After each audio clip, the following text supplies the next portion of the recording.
what gets you started doesn't have to keep you going. Hello, everybody, and welcome back to another episode of Truth Talks, the podcast that brings you real strategies for sustainable fitness transformation. As always, I'm Courtney, and this is my brother, Paris. And because we're brother and sister, we go way back. You were stuck with Obligatory. me from day one. Yep.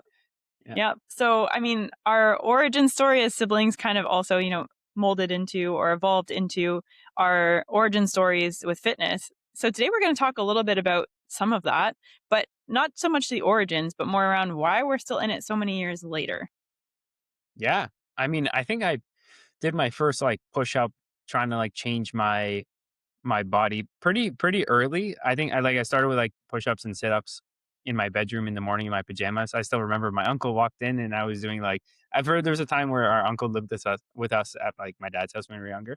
And I remember he walked in the morning. I was doing like sit ups and push ups. He's like, "Oh wow, what are you doing? It's early in the morning." I was like, "I'm doing push ups and sit ups." He's like, "Okay, good for you. That's great." Like, so that must have been when I was like I don't even know, a preteen. And then I started lifting like weights. I think I was like 15. How about you? Mm. Yeah, we did a lot of stuff like at home together when we were like kids, and we both played sports and stuff. So we had practices and training for that. But I remember like us being in the basement doing dad's P90X videos. And yeah, we were probably like, if I was like 12, you were probably like 9, 10, maybe. But honestly, yeah, the weightlifting, I think you got into it first, right? It was something you kind of fell into and then shared that with me. Because I was Were we also in that the, young with the P90X videos? Was I that young? I'm trying to remember. Maybe a little That's older. insane. But, But yeah, because who knows? I Because remember those ones weren't like weightlifting, so no, like no, they were we were just doing, kind of like, ab crunches, the abs one, or, like, the yeah, plyometrics where we were just jumping around the basement, right? yeah, But, yeah, yeah, if I was 12, you would've been 9, but chances are I was maybe, like, 13, 14, yeah, probably, right? So yeah. then, you would've been, like, 10, 11, let's say? But if we think about, like, there was, like, a period of years where there was, like, fitness was, like, hovering for us. Hmm. But I think it really clicked in terms of, like, okay, when I think about my fitness journey starting, it was when you started lifting weights where you were around 15. So I was 18. I was just starting in university, right? And that was 13 years ago. Like 13 Yeah, years ago. 13 is kind of a lucky number in a lot of ways, but it also gives us a reason to talk about why we're still in it all these years later. Like we started for specific reasons, but 13 years is a long time to be like, yeah, I'm still on this fitness journey. it is. It is. And I think within that, apart from sickness and some health issues I had in like 2021, I don't think I've really missed much training at all. Like I feel like it may be vacation or a deload week where I'll like only train twice in a week. But I think apart from those situations, health reasons or like vacation reasons, I don't think I've trained less than 4 days a week in the past for like the past 13 years. I honestly don't don't think I have That's missed that many workouts. Yeah, that's actually kind of wild. Like which is I'm actually crazy. curious to think about like how many workouts would you have done in the span of 13 years? Like Oh my with an gosh. average of like, let's say shy of 4 a week. Like if you think Yeah. about vacations or health things, probably an average of 4 a week because you've had some days where you've trained 5 or some weeks you've trained 5, whatever. So that's a lot of Yeah. workouts. Yeah, probably even an average of 5 because of when I was younger, I used to train 7 days a week when I first started. I loved training so much. I would hit arms like 3 times a week, like just a bunch of drop sets, superset. Like I was in the gym every day. I couldn't like take a day off when I was like, 16 to 18 or 19 or something like Yeah. that, right? So Yeah. so yeah. Well, yeah. That's So that's actually pretty that's crazy to think wild. about. That is wild. And I think the reason it's so wild is because a lot of people treat fitness like a phase or Mm, like a program, right? It's like, "Oh, I'm gonna do mhm. this fitness program," and those things Yeah, typically have like a timeline attached to them. So totally. today what we wanna really do is actually showcase our own experiences and answer the question of why are we still doing this 13 years later? Just to kinda help people realize consistency might not be what you think it looks like. And also, there's no end point in this journey. Some of you might be like, "Oh, damn, there's no end. I gotta just keep going." Well, yeah, sorry. Hate to break it to you. There is no end Yeah. point unless you decide there is one. And neither Paris nor I have decided in our lives that there is one. So that's why we're still doing it 13 years later. Yeah, because whether you decide to stop your fitness journey or not, you don't stop living until, not to be morbid, but we eventually, are Pass done with on. life, pass on at some point, right? So, but you still live in your body 24/7 until then. You're stuck with it. So whether you decide to ignore your fitness and health or whether you decide to try to improve it, you're still in your body. So your fitness journey is technically, regardless of anything, it's never done, even if you've like called it quits. Yeah, and even if you're going, "Oh, I've had an out of body experience," well, you're still in your body, you know? Yeah. Yeah, yeah, Physically, yeah, in your body. yeah. Yeah. So let's actually kinda go back 13 years ago, and just so that people can understand how things have changed for us and why we're still in it, let's start with a little bit of, like, the origin story, and we don't wanna go too far into this because the purpose of today is talk about the longevity component, but, I think you need to know where we started to know why we're still in it. For you, Paris, you said you're 15, you started lifting weights. What's the spark there? Yeah, so I don't know when it was, but I saw a picture of myself at the beach. I think we went to like Dominican with our step siblings or something, and somebody showed me a photo. We had taken photos, and I was like, "What is this?" Like I saw myself, and I was like embarrassed. I saw like it was a picture of me. I was kind of like maybe sitting down or something, and there was like a bunch of rolls, and I did not think I looked like that. Like I had been thinking like I was looking like a model, an Abercrombie model, and that I was so ripped. And when I was looking in the mirror, I was like, "Yeah, I'm so jacked." And then I saw an actual picture of myself. It's like, is that actually how I look with my shirt off? And from then on, it was just like immediate action taking. I was like, okay, this is not acceptable. And this is like, I was legitimately embarrassed that we were looking through these photos as like a family. I'm sure nobody cares because I was like No pretty one young, right? thought about it other No, than you. nobody would have even Yeah. thought about it, but I did. I did. And I knew right away that like I was gonna tackle this. I didn't know what the hell I was doing. But I started at least doing something. You Mhm. know? No, it's so true. And then I think, for me, it was I already had that seed planted. Like I didn't have that like external moment of like, oh, this is what I look like. You know, female teenager, millennial, Mhm. like we were just Yeah. confronted with our bodies all the time in the media or whatever. But for me, the most sensitive part of it was I played basketball, like, on the high school team, and, however many times a week, 4 times a week maybe, you're either in practices, tournaments, games, and you're getting changed in the change room, and I always hid. I was always so self-conscious, like, having to, put my jersey on, change into a sports bra, all that, I would be in the corner and I'd face away from everyone because I was so self-conscious. So Kind of changed like this, like with the arms in front and you slip it exactly. on. Yeah, I Like, know exactly. how quickly can I take off my regular bra and put on my sports bra?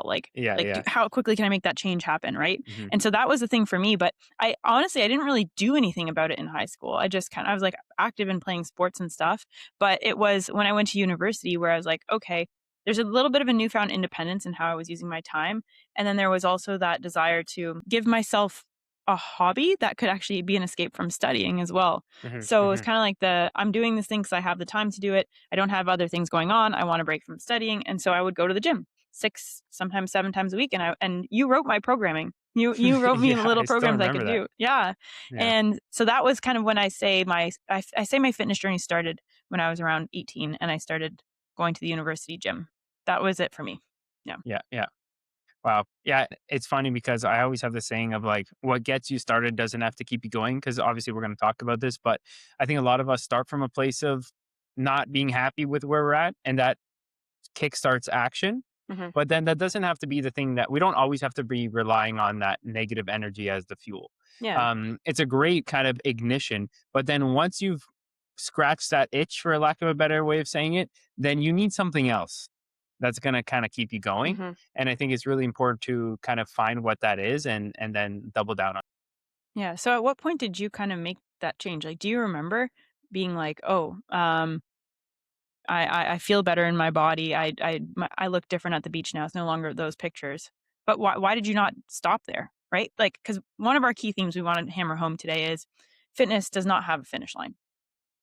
Yeah. Right? So it's not like, okay, all of a sudden the next time I went to the beach, I saw this photo. Great, I did it. I'm done. I'm satisfied. Or Yeah. for me, Yeah. it's not like, oh, now I'm in the change room and I'm feeling great changing. Cool, I did it. It's done. Whatever. Do you remember like what that moment was where you're like, okay, this just evolves, or did it happen pretty naturally?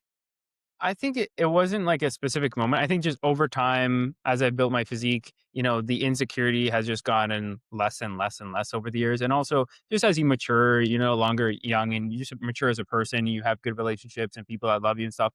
And you don't really, and a good partner who doesn't really care that much, like, whether you're 2% body fat higher or not, right? Hmm. Like stuff like that, then you don't really put the same, like, I guess, basis on how you look. But it's funny because, like, I felt less insecure over the years as I progressed with my fitness journey, but you're still always going to have that like drive to still want to improve a little bit. Just and I think that just comes from the basis of like I've always been like tough on myself and always wanted then whatever the next level was. So it's never gonna leave. I mean, it doesn't matter if I'm content with my physique or I got the physique that I once said, hey, I'll be happy when this happens. Like there's always gonna be another level. So I think over time that insecurity has dwindled, but the drive to just improve hasn't, you know?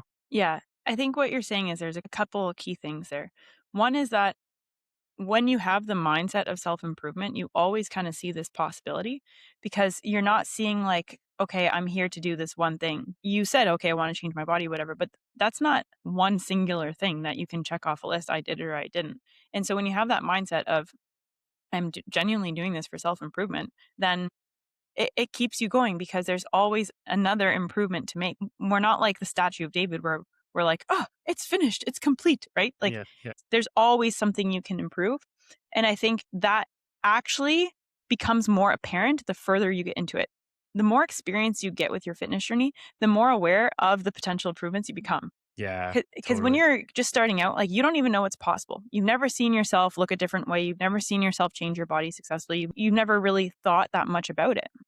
But Hmm. now all of a sudden, it's like when you start to see, "Oh, this I did this thing and this changed," or, "Oh, I'm learning more about, I don't know, whatever nutrition topic or bodybuilding training technique it is," then you Hmm. start to see more potential because you become more immersed in things and more interested and more validated when you start to see the progress. So Yeah, all of that actually just means that the potential opens up and then you start identifying, "Oh, I can improve this, I can improve that, I can improve that."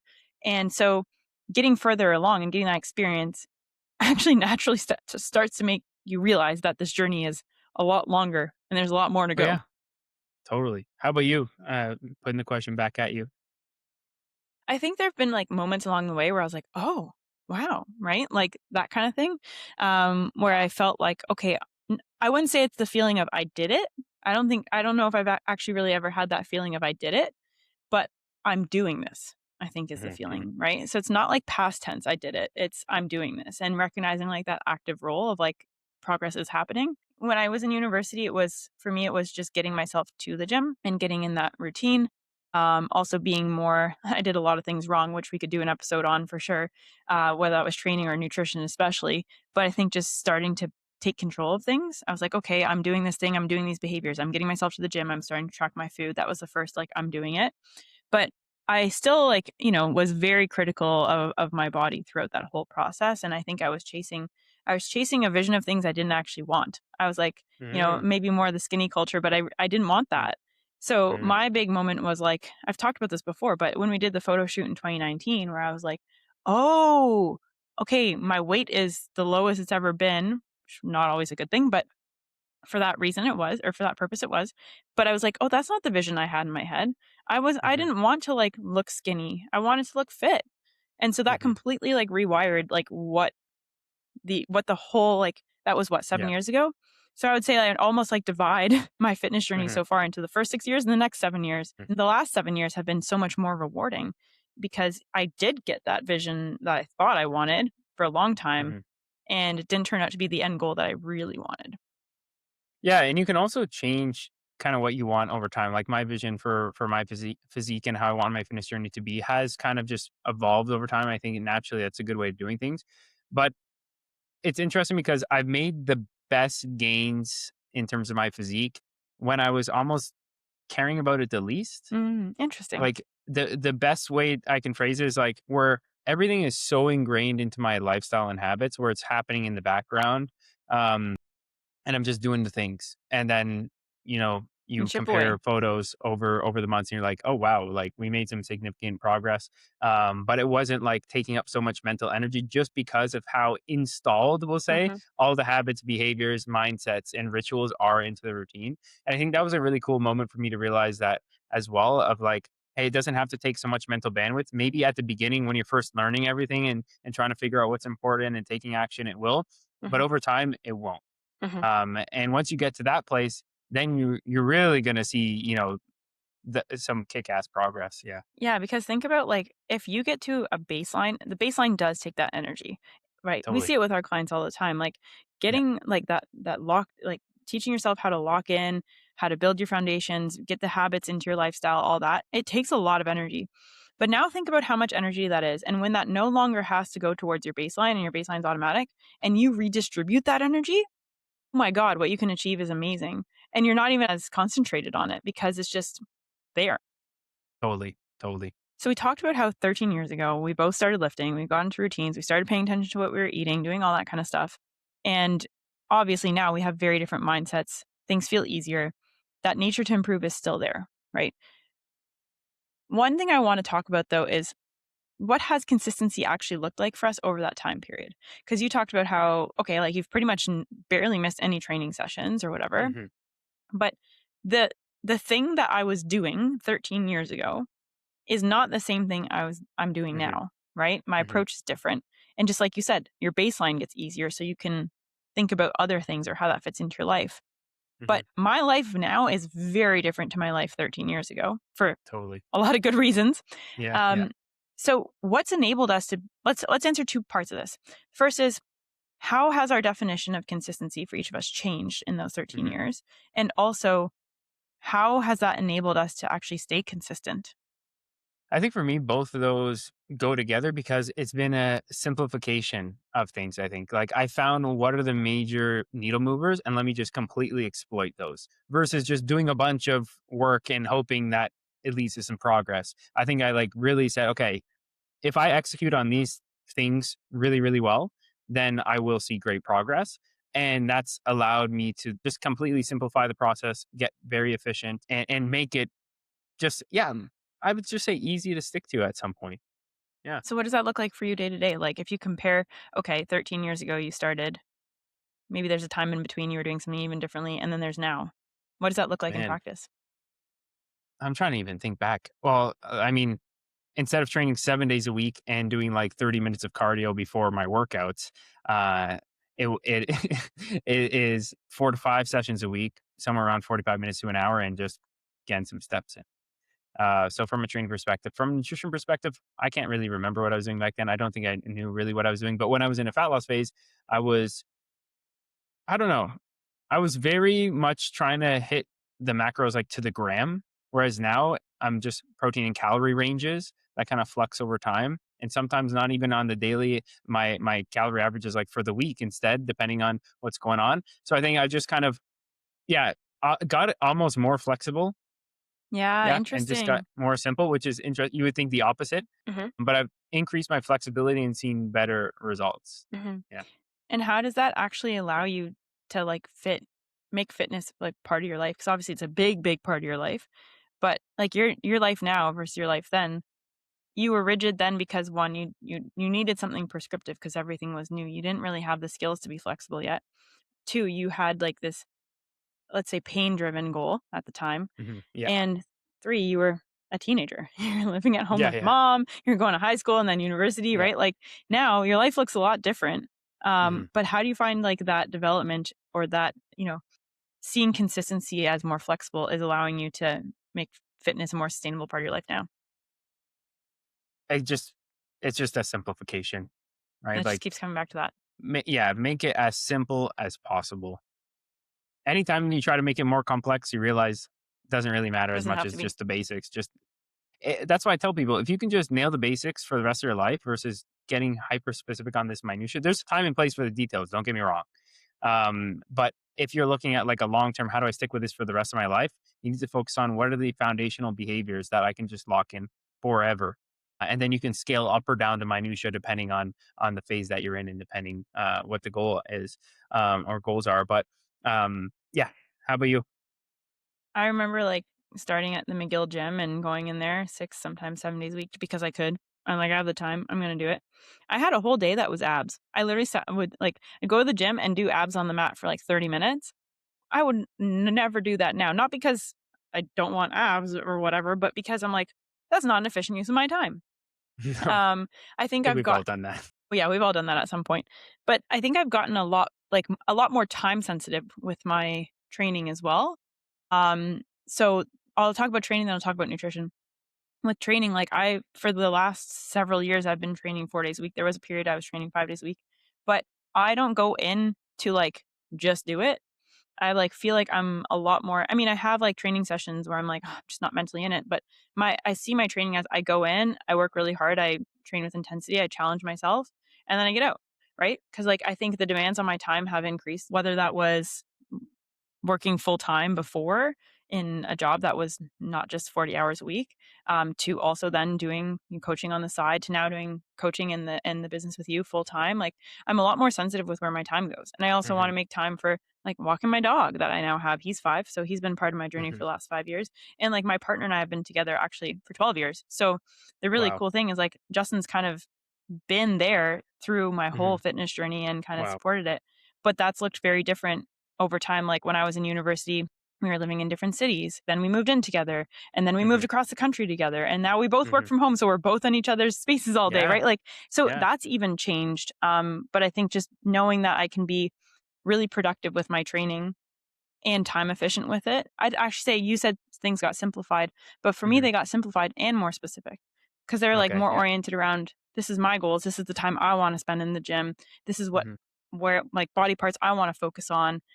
So that's been like the biggest training oriented development, I think. Yeah, the specific one is a good one Hmm. because I've talked about this before. How you in the previous podcast we did a little while ago on like how you can kind of start more general and just well rounded with everything, and then you just need to get more and more specific Hmm. as you go if you want to get very predictable results. But no, that's cool. I like that. Yeah. I And I'd like say that. for like nutrition, it's interesting because like my relationship with food has improved a lot. But I would say the reason I've spent time doing the things, right? And also learning more about my preferences. But when you talk about flexibility, I've always wanted food flexibility, but I went at a point in time where I was like really focused on like, okay, I'm gonna eat low fat, try to get more protein. And that wasn't sustainable. Like what I started doing was actually pretty restrictive. I dropped calories really low, fat was below minimum thresholds for health. Like I just didn't do things quote unquote right. And I think it took me a long time to figure out like that abundance mindset with food and also how that actually created the physique that I wanted and how over time I simplified things big time though. Simplification, I'm going to use your word, right? I just Hmm. simplified how I eat, whether that was Hmm. having go-to meals and routine structures and just like Yes. not always having to find like the perfect recipe. I used to save Yeah. so many recipes, be like, I got to Yeah. do Yeah. this one thing. And it was like, no, I just figured out how I wanted to eat for me. And I Hmm. stopped like trying to fit everyone else's opinions and Yeah. everyone else's preferences into my goals and just like now, I eat for me, and that's why 13 Yeah. years later, it's so easy because it's all Yeah. it's mine. Like, it's just mine, Totally. you know? Totally.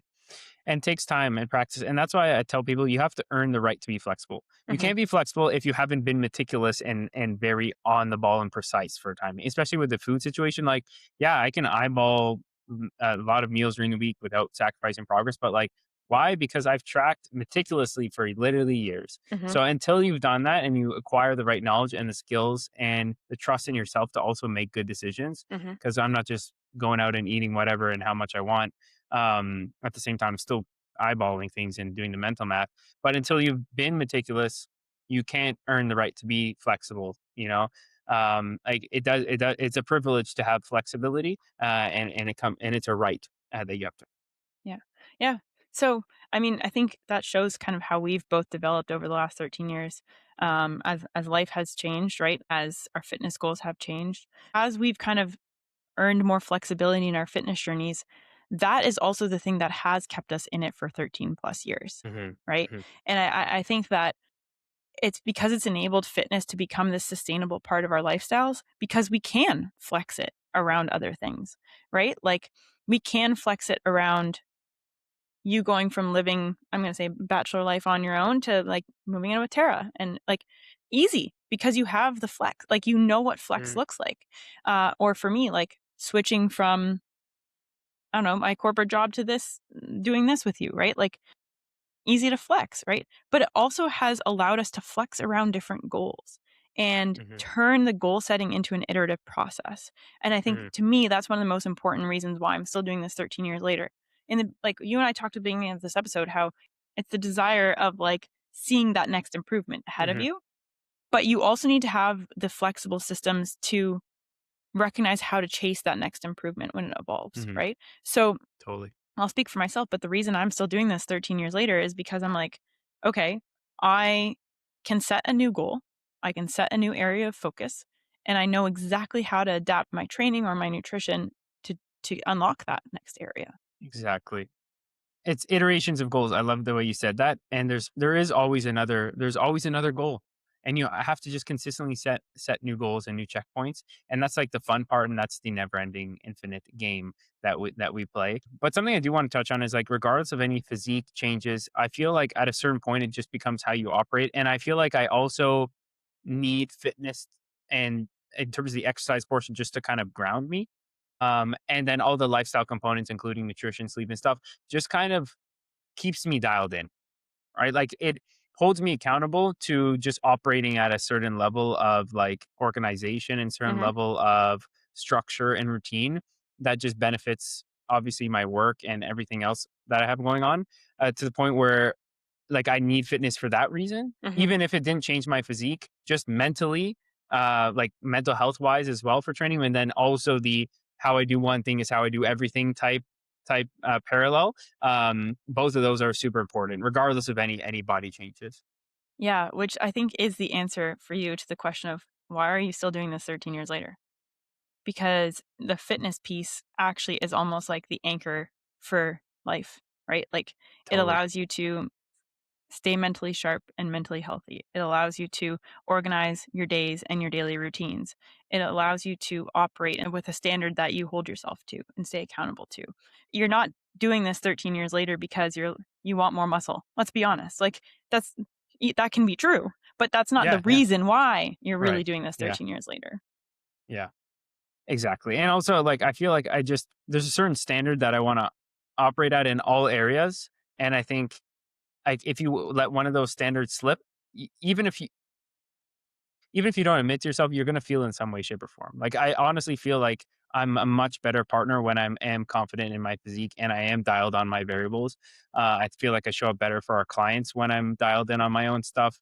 I feel better in terms of my mental health. I'm happier. So that's why I like being dialed in. People say, "Oh, you're way too disciplined," or "Don't you ever have any fun?" It's like I feel so much better when I'm dialed in. I It feel gets back to better. you. Yeah, I'll have a few non-alcoholic beers instead of the alcoholic ones, just because the next day I know I'm gonna be borderline depressed if I drink. And it's not because it necessarily ruined my physique. It's more just mentally, I don't like the feeling of not being dialed in. So I think like that's the biggest play that fitness kind of or that's the biggest thing that fitness kind of gives me is like just that overall feeling of like, okay, I'm on track, I'm locked in, I'm moving forward. How I do one thing is how I do everything. How about you?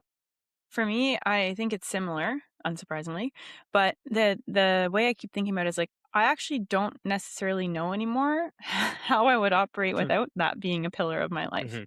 Hmm. It's become such a deep part of my identity Okay, and yeah. how I define myself and how I associate with myself, and in a couple different ways. The first is it does give me a sense of control. I wouldn't define myself as the most organized person, right? It's like because I've met people who are very organized and I'm like, that's not me.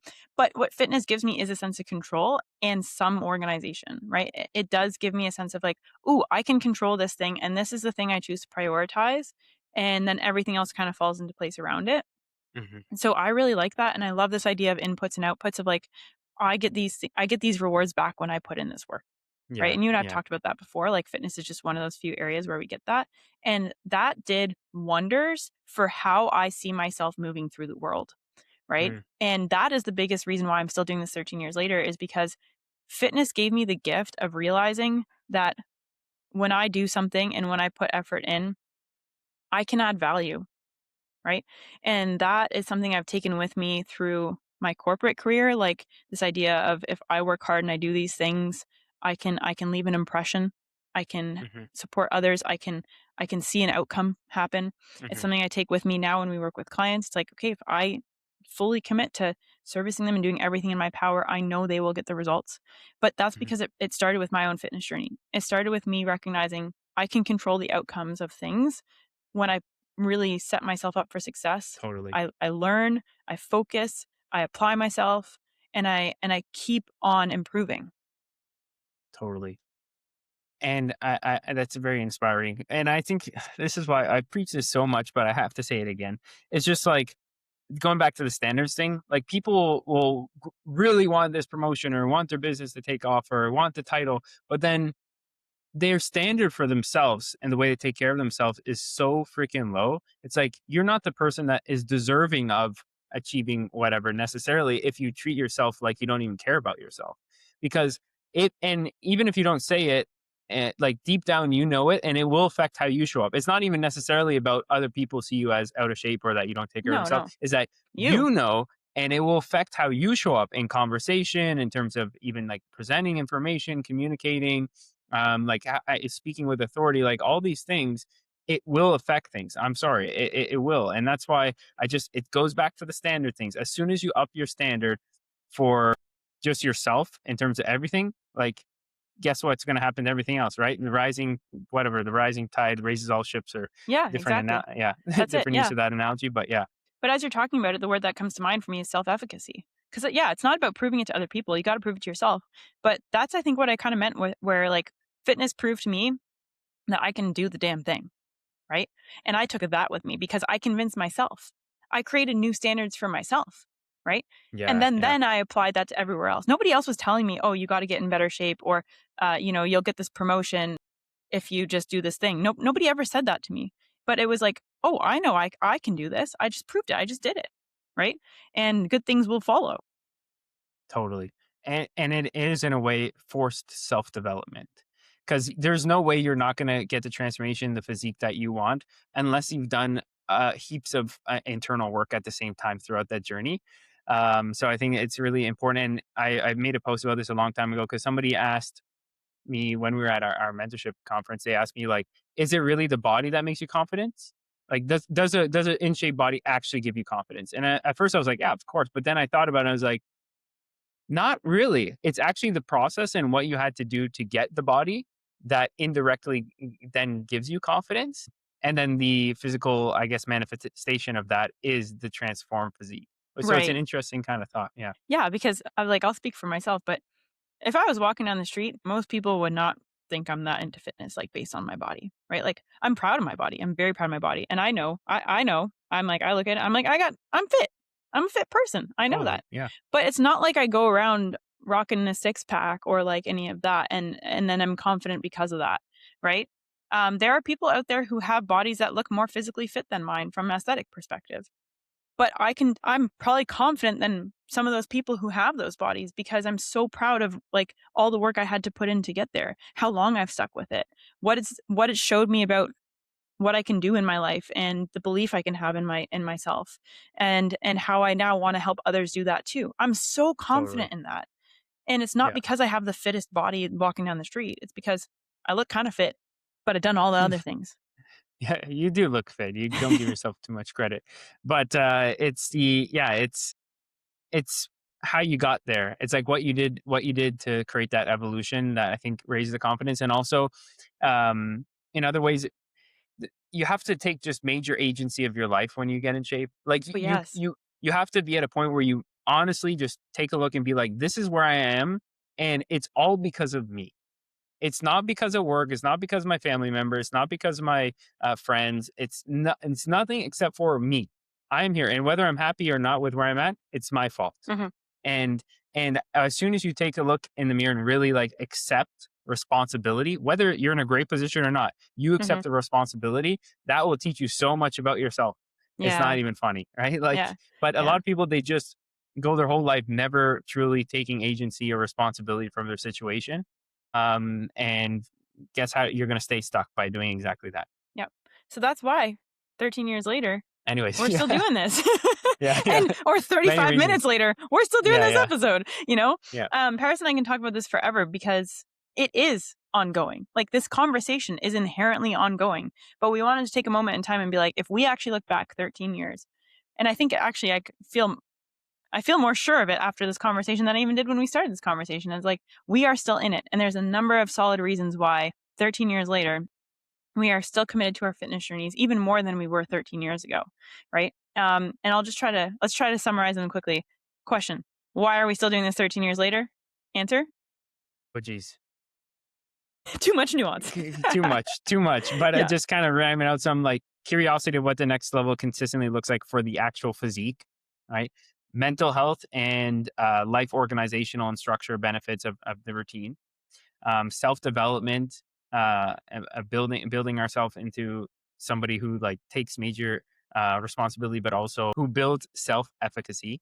And then The what else did sense we of talk about? autonomy, I think that comes with it, Yeah, and the agency, right? Which yeah, is kinda related to self-efficacy. But, yeah, I think it's just, like, the way that it has become a flexible part of our lives as well was something you talked about, right? We're still doing this because it is so integrated into our lives, even though it's looked different over time. And that integration extends to sense of self, perception of ourselves in this world, life organization, self-efficacy, relationships, all the things you just talked about, right. right? So it's a powerful thing. And so I think we're gonna still do it for the next 13 years and beyond. It's not gonna end here. So maybe we'll do another episode like this. Why are we still doing this again? And see if it's changed. Yeah, why are we still doing this again in a decade? Yeah, Yeah. yeah. All right. But yeah, cool. Amazing. Thank you, everybody, for tuning in to today's episode of Truth Talks. If you have any thoughts on what's kept you going in your fitness journey, whether it's a new thing and you're like, I'm still going for a year, awesome, or whether you've been in it a decade plus as well and you want to share some perspective on why you're still doing it for you, or if any of this resonated or something you relate to, drop it in the comments below. We'd love to hear your thoughts. And without further ado, we'll be back in your feeds with another episode of Truth Talks next Monday. Bye for now.